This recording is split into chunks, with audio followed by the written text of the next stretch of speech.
a la institución después de que sí fue realizada.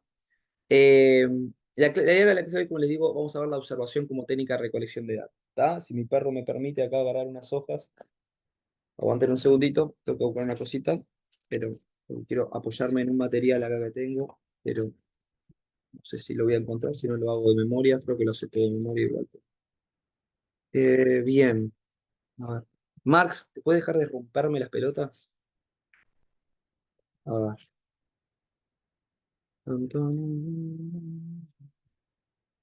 Creo que no lo tengo acá. Igual, me lo sé bastante bien, así que no pasa nada.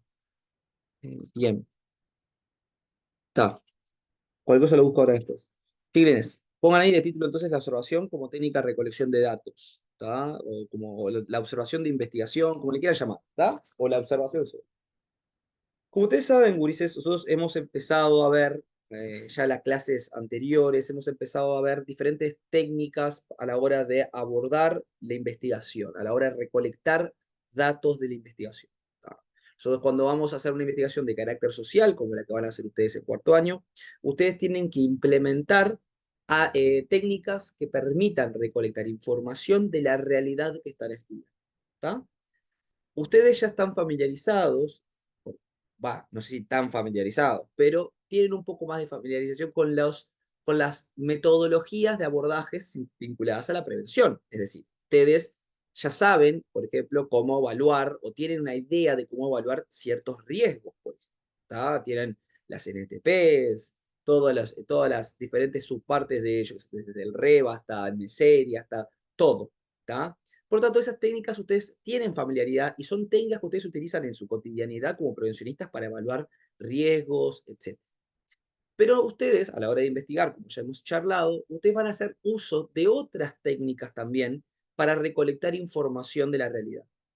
Estas técnicas que ustedes van a utilizar para recolectar información tienen otras características que son la característica de obtener información generalmente de las personas que están involucradas en el asunto. ¿Tá?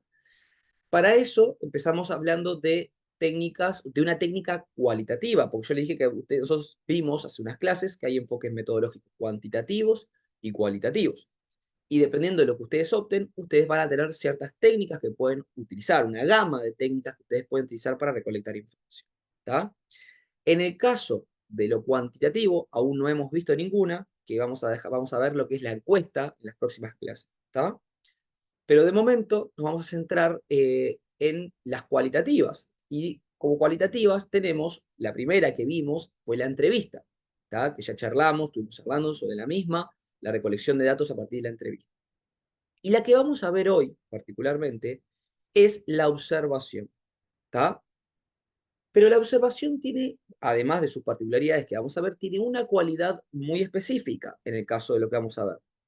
Es que la observación como técnica de recolección de datos puede ser tanto cualitativa como cuantitativa. ¿Tá? Si tienen alguna duda, ustedes activan el micrófono. Yo voy a hablar así porque lamentablemente el Zoom es como más difícil para el feedback y la interacción. En la clase yo les veo las caras, yo les pregunto directamente, es como una dinámica mucho más divertida. Acá lamentablemente es un poco más en volante y un poco menos fluida la charla. ¿Tá? Así que voy a hacer mi esfuerzo. Entonces yo le dije que la observación puede ser cuantitativa o cualitativa. ¿De acuerdo? ¿Por qué la observación puede ser cuantitativa y cualitativa? O sea, ¿por qué se dice que la observación tiene esas características? Porque, por un lado, nosotros podemos realizar observaciones que se traduzcan a resultados numéricos, ¿tá? A cálculos estadísticos y numéricos, que reflejen valores medibles, cuantificables, niveles, escalas y, por lo tanto, elementos cuantitativos. O podemos hacer, por otro lado, observaciones más asociadas o mejor dicho, podemos hacer observaciones más abiertas que nos permitan recabar información que no necesariamente tenga que ser numérico cuantificable, sino que es información descriptiva, por ejemplo, o interpretativa de la realidad que estamos haciendo. Repito, podemos observar y extraer valores numéricos, estadísticas, niveles, indicadores, etcétera, o podemos observar de forma más abierta y extraer información de carácter más descriptiva y analítica o interpretativa del mundo que estamos observando. Hoy, obviamente, Ulises, nos vamos a centrar un poquito más en la observación cualitativa, que es la que ustedes no conocen o no manejan. Pero voy a empezar hablando de la cuantitativa, que es la que ustedes están más familiarizados. ¿Está?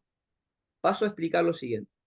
La observación, chiquines, como les dije, es una técnica que se centra en la observación, como lo dice, ¿no? La observación tanto de lo visual como de cualquier estímulo que nos dé la realidad. ¿Está? La observación es eso, es una técnica que nos permite a nosotros captar, ¿de acuerdo?, la realidad desde varios estímulos, principalmente visuales, pero también sonoros, etcétera, olfativos inclusive, etcétera. Lo que ustedes pueden captar muchas cosas de la observación, ¿de acuerdo? Y la observación es una técnica, ¿tá?, realizada directamente por el investigador, ¿tá?, que no necesariamente requiere de la interpelación a otro individuo. Por ejemplo, chicos, la entrevista, nosotros para hacer una entrevista, ¿qué necesitamos? Además de mi persona y mi pauta de entrevista, ¿qué necesito yo, Ulises? Un entrevistado. Un entrevistado, exactamente. Entonces yo necesito de un interlocutor, de otra persona, ¿tá?, que a mí me conteste la pauta de entrevista. Una entrevista yo solo, hecha por mí solo y para nadie más, no tendría ningún sentido. La entrevista requiere eso. ¿Qué otra técnica que vamos a ver cuantitativa requiere de otra persona para poder ser contestada, Ulises? O realizada, que la mencioné hace un ratito. Respuesta. La encuesta, exactamente. La encuesta también requiere de que tenga a otra persona, Ulises, porque si no, no es una encuesta, ¿entienden? Pero la observación tiene la particularidad de que puedo realizarla solo. Es decir, no necesito necesariamente que haya otra persona. A ver, Ulises, no se confundan. Sí puede ser que yo necesite, por ejemplo, imagínense que mi investigación es ver cómo la gente, los trabajadores, se comportan en tal situación, y obvio, ahí necesito observar a las personas, obvio, ¿está? Pero la observación en cuanto tal, yo para observar no necesito, o mejor dicho, para realizar la observación, no necesito realmente la interacción con otros. Puedo hacerla por mi cuenta propia y punto. De hecho, hay observaciones que ni siquiera tengo que observar personas. Por ejemplo, puedo hacer una investigación donde observo el entorno de un lugar. Tengo que analizar la infraestructura de, por ejemplo, la escuela prevencionista y ver si está todo bien o está mal. Ahí no necesito ni siquiera la interacción con un humano. Por lo tanto, la observación es una técnica que yo mismo puedo realizar sin la necesidad de un segundo que conteste o que responda a mis interrogantes. Yo mismo voy, observo y listo. Pueden ser sujetos que puedo observar, ¿tá? Recuerden esto, puedo observar sujetos, ¿tá? Puedo observar objetos, ¿tá?, materiales comunes, ¿tá? Puedo observar lugares, obviamente estaría dentro de los objetos, pero son lugares en general, no entornos, ¿tá? Puedo observar también fenómenos o acontecimientos, ¿de acuerdo?, que se dan en esos lugares. O sea, cuando digo fenómenos o acontecimientos, ya no me refiero a cómo se comporta una persona o lo que sea, sino como un fenómeno que ocurre. Por ejemplo, una jornada laboral en tal lugar. Ese es mi objetivo de observación, ¿tá? Por lo tanto, puedo observar fenómenos, ¿tá?, etcétera. Entonces, la observación me permite visualizar varias cosas.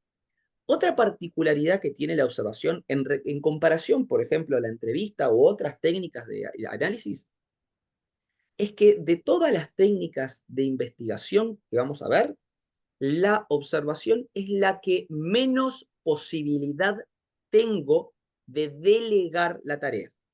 Repito, es la técnica que menos posibilidad me da de delegar la tarea. ¿Por qué es delegar la tarea, Ulises? ¿Qué sería delegar la tarea? Ya lo saben, pero ¿qué es? Cuando te delegan una tarea, ¿qué es? Y que la haga un tercero. La- ¿Cómo? Hacer que la haga un tercero. Exactamente, hacer que la haga otra persona. Si ustedes se fijan, Ulises, la encuesta, por ejemplo, es la más delegable de todas las técnicas. ¿Por qué? Porque la encuesta, ustedes la dicen, imagínense que son investigadores, ¿no? Diseñan la encuesta, diseñan, además de las preguntas, ¿qué otra cosa suele tener la encuesta, Ulises? Ya anticipamos un poquito. Que además de las preguntas, ¿qué tiene una encuesta? ¿Qué suele tener? Además de la pregunta. Piensen en una encuesta como la que hicieron en el censo o lo que sea. ¿Qué les da la encuesta además de la pregunta, Ulises? Las opciones de respuesta. Las opciones de respuesta, exactamente. Entonces, si ustedes diseñan como investigadores, diseñan las preguntas y diseñan todas las posibles respuestas que la persona tiene que rellenar, ustedes pueden delegar perfectamente la tarea de hacer la encuesta a otras personas. Se la pueden dar a otros trabajadores que van a hacer las encuestas por ustedes o directamente a la persona para que la conteste. ¿Entienden? La encuesta es la más delegable de todas. ¿Por qué es la más delegable de todas? Porque es la más estructurada y estandarizada. Es decir, ustedes diseñan todo y las personas no van a tener margen de maniobra. No va a haber mucha posibilidad de que el encuestado les... Imagínense que contratan un encuestador para que vaya a los barrios a hacer las encuestas. No hay mucha posibilidad de que ese encuestador les cague la tarea. ¿Por qué? Porque simplemente es leerla. Es decir, vas por la puerta de la casa de la persona y le lees la pregunta, le lees las opciones y rellenás y marcás la opción que la persona te dijo. No hay más complejidad. Por lo tanto, es la más delegable de todas. No te pueden complicar la vida del trabajo de otros generalmente. La entrevista, por ejemplo, es delegable, pero hasta cierto punto. ¿Por qué hasta cierto punto? Porque, a ver, Ulises, una entrevista, como yo les dije, cerrada, por ejemplo, ¿se acuerdan que es la que si yo me restrinjo únicamente a la pauta de preguntas y no improviso nada? Si yo pongo como pauta que la entrevista tiene que ser absoluta, imagínense que yo estoy haciendo una investigación y contrato o tengo otros compañeros, y yo diseñé la entrevista, y tengo otros compañeros que van a realizar las entrevistas. Está por mí, yo no las voy a hacer porque yo la diseñé. Bueno, yo la diseño, pero ustedes la hacen, ¿está? Imagínense un trabajo en equipo, ¿no? Yo puedo delegarla porque yo diseñé la entrevista, dejé perfectamente en orden cuáles preguntas son, cuál es el orden de la misma, etcétera, y quedamos pautados de que la entrevista va a ser cerrada. ¿Qué quiere decir eso? Que no va a haber lugar a la improvisación. ¿Tá? Vamos a suponer que dejamos como pauta que no se puede improvisar mucho porque si improvisamos ya le quitamos objetividad, porque ya cada uno puede entrevistar distinto. Entonces vamos a dejar la pauta tal cual es. Entonces yo la puedo delegar, ¿tá? Yo la puedo delegar porque de alguna manera mi compañero de grupo va a hacer la entrevista siguiendo exactamente las mismas preguntas. Pero ¿por qué no es tan delegable como la encuesta? Porque no es tan estandarizada. Recuerden que lo charlamos en la clase, hay personas que son muy buenas entrevistando y hay personas que no son tan buenas entrevistando. ¿Qué quiere decir eso? Que las personas que son muy buenas entrevistando van a hacer de la misma pauta de entrevista tal vez una entrevista mucho mejor que otra persona que tiene la misma pauta también. ¿De acuerdo? ¿Por qué? Porque tienen más prestancia para la interacción, no sé, las personas hacen sentir más cómodo al entrevistado, lo que sea. Mientras que la encuesta no hay mejor o peor encuestador, porque es ir, leer las preguntas y las opciones y rellenar lo que la persona dijo. No hay mucha opción de ser un buen encuestador. Capaz que hay, pero es mínimo, no tiene tanta influencia. En cambio, en una entrevista, un buen entrevistador y un mal entrevistador puede hacer que la entrevista dé frutos muy distintos. ¿Tá? Por lo tanto, es delegable, pero hasta cierto punto. Pero la observación no es delegable en general. ¿Por qué no es delegable, Ulises? ¿Por qué no es delegable? Mm. ¿Quién se anima? ¿Por qué no es delegable la observación, Ulises? Piensen, es muy simple. Porque todos tipo podemos observar cosas diferentes. Exactamente, porque las personas podemos observar cosas diferentes, porque ¿quién es el que observa, chiquilines? ¿Quién es el que observa? Uno mismo, Ulises. ¿Entienden? Entonces, yo diseño, digo, bueno, yo voy a observar tales cosas, no es lo mismo lo que voy a observar yo de lo que va a observar otra persona, no necesariamente lo va a hacer, Ulises, porque percibimos el mundo de formas muy distintas. Al no necesitar, como la entrevista o la encuesta, que una persona me conteste, yo requiero de mi propia observación y nada más. Y mi propia observación va a ser la que defina lo que obtengo. Yo hace poco, creo que fue el año pasado, hice una tarea en grupo para una materia de la Facultad de Psicología con unos compañeros, y era la que teníamos que hacer una observación en un lugar que quisiéramos, y observar durante media hora, creo que era, eh, esa realidad, y sacar todos los apuntes que podamos. Era una observación cualitativa de la cual vamos a charlar después. Y me acuerdo que nos sentamos en la Plaza de los Bomberos, tipo una tardecita creo que era, y nos sentamos ahí y nos pusimos a sacar apuntes de todo lo que estábamos observando. ¿Está? Sacábamos tipo apuntes cada uno por la suya, en completo silencio, porque esa es la técnica, la pauta. Teníamos que estar en completo silencio cada uno observando Estamos sentados uno al lado del otro, ¿entienden? Estamos tiqui, tiqui, tiqui, sentados en un escaloncito cerca de la Plaza de los Bomberos, ahí en el medio de la plazoleta de los bomberos, y tenemos que observar por media hora, estuvimos media hora en silencio, prácticamente, observando y sacando apuntes. Esa era una de las tareas que teníamos en la Facultad de Psicología. ¿Está? Chines, la mayoría, el 90% de las cosas que escribimos eran distintas.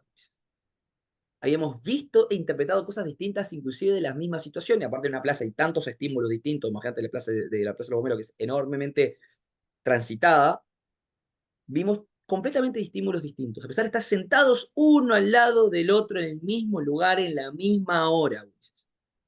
Eso demuestra la incapacidad del delegar, porque nadie va a mirar exactamente lo que vos vas a mirar. Podés confiar que tus compañeros van a hacer buenas observaciones y, bueno, tomarla de tus compañeros, pero no garantiza que es lo que vos observarías si hicieras la tarea.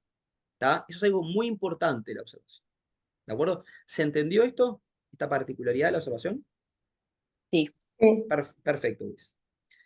¿Se acuerdan que les dije hace un ratito que la observación consta de un enfoque cuantitativo y consta de un enfoque cualitativo?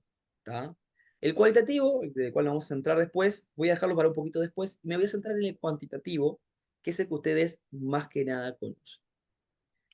¿Por qué digo que ustedes más que nada conocen, Ulises? Porque ustedes, los prevencionistas, utilizan constantemente en su ámbito laboral la observación cuantitativa.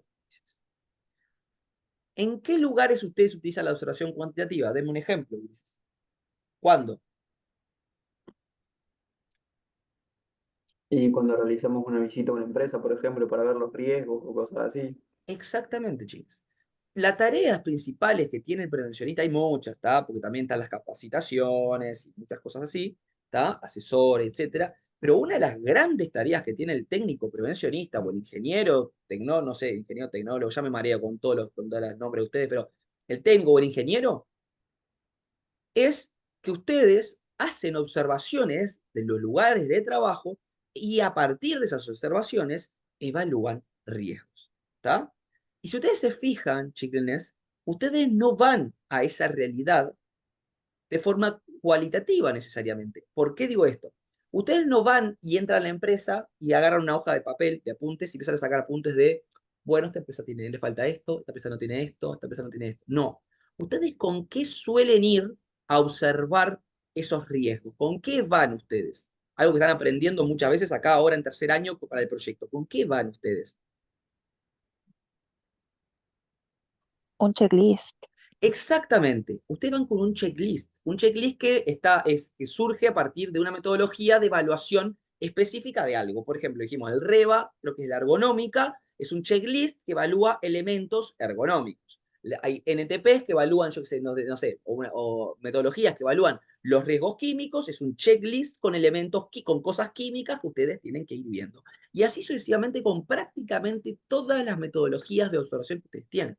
Todas esas metodologías de observación que ustedes tienen requieren, la mayoría de esas utilizan un checklist.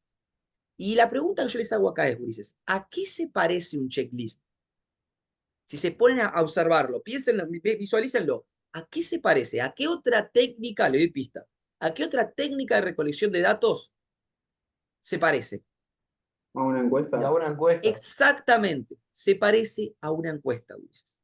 Se parece exactamente a una encuesta porque la encuesta, Ulises, la diferencia que tiene es que las opciones de la respuesta, de lo que, por ejemplo, no sé, ¿tiene calefón en su casa?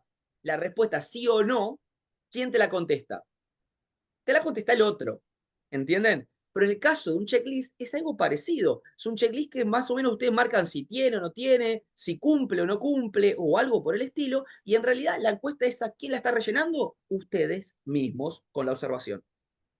Es como si fuera una encuesta para ustedes mismos, el checklist. ¿Entienden? Entonces, si es como una encuesta el checklist, ¿tá?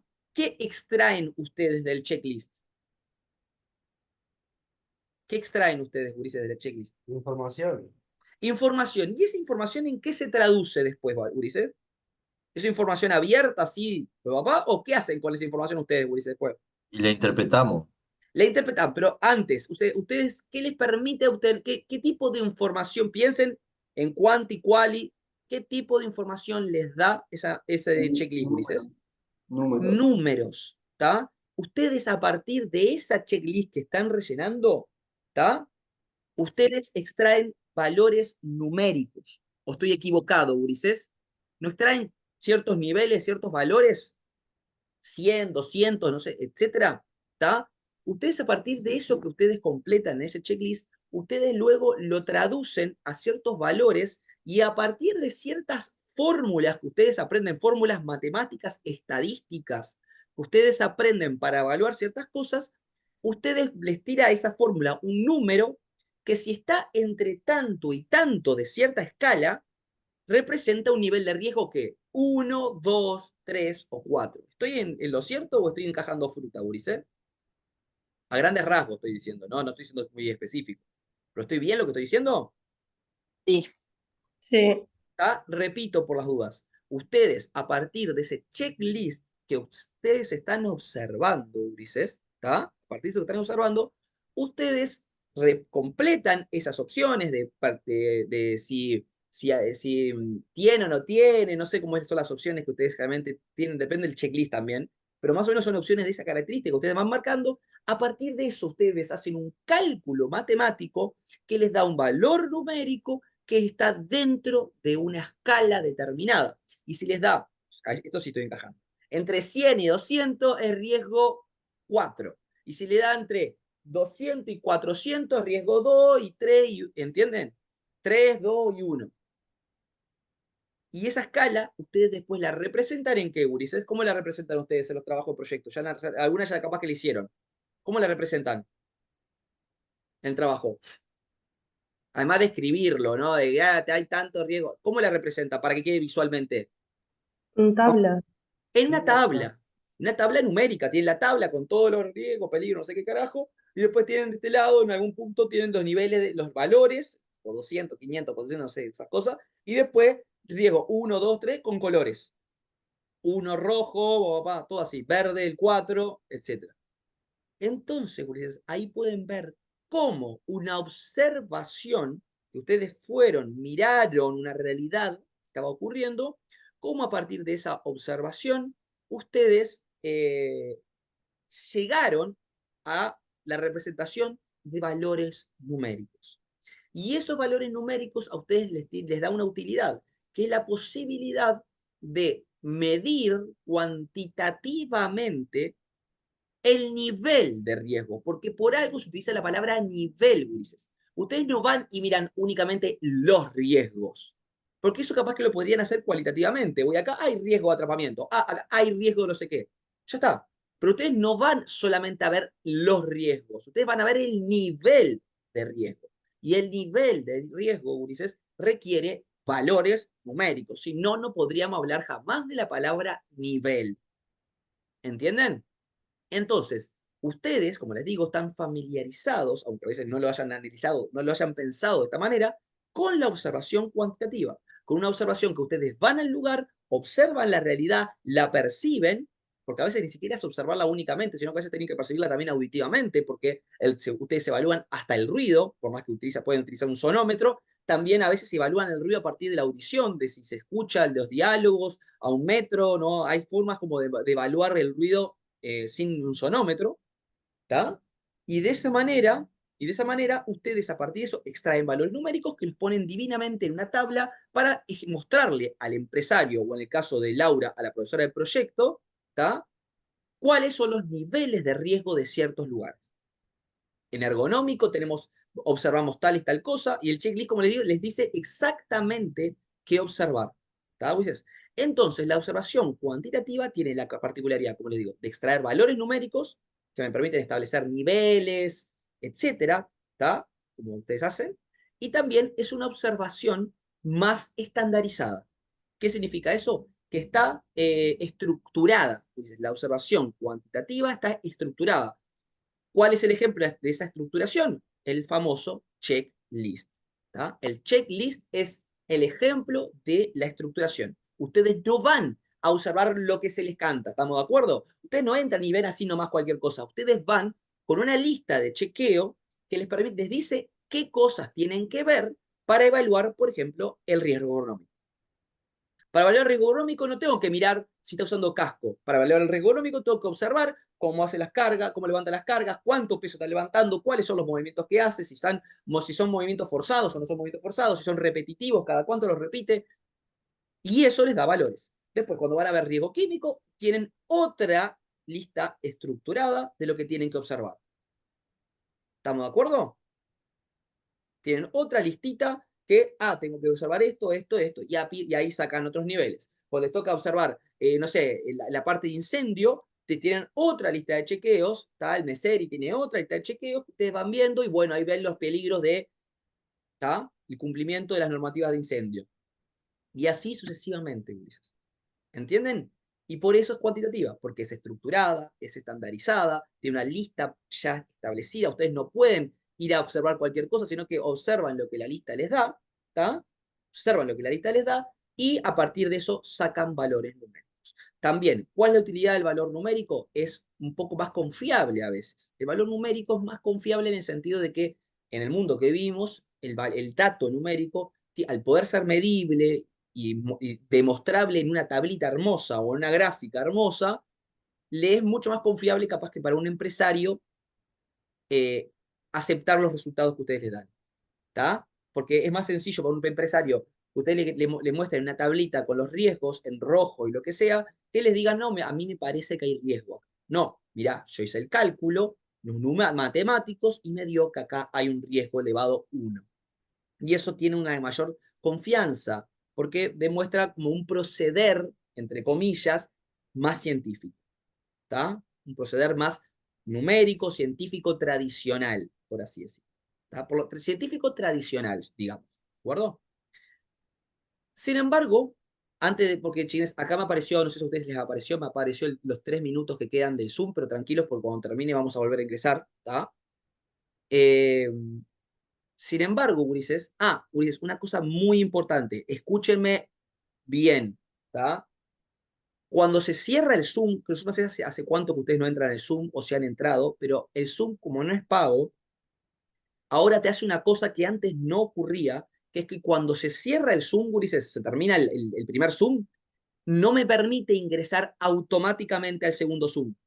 Hay que esperar 9 minutos. Después de esos 9 minutos, como de sanción, por no pagar Zoom, te permite Zoom volver a abrir el aula. Así que cuando termine, agarran el celular y ponen el cronómetro, literal. 10 minutos les doy, ¿tá? Porque así más redondo. 10 minutos, pongan el celular, así en el cronómetro, y vuelven a ingresar al aula. ¿Tá? Ahí yo voy a estar. Profe, Sí, yo tuve seminario ayer y eso no pasaba, tipo, nos dejaba entrar enseguida. ni idea cuál es lo que hace el seminario. Capaz que el seminario está bajando una plataforma distinta o lo que sea. A mí me pasa eso. Les digo porque doy Zoom absolutamente todos los días porque tengo clases de campus virtual. ¿Está, gurises? Así que me parece un cartel que dice 9 minutos, no sé qué. ¿Está? En 10 minutos vuelven a ingresar. ¿De acuerdo, gurises? ¿Me explicado? Si quieren, vayan a tomar agua, descansen un segundo, porque ahí a mí viene bien. Imagínense que es el corte que hacemos en el medio. ¿Está?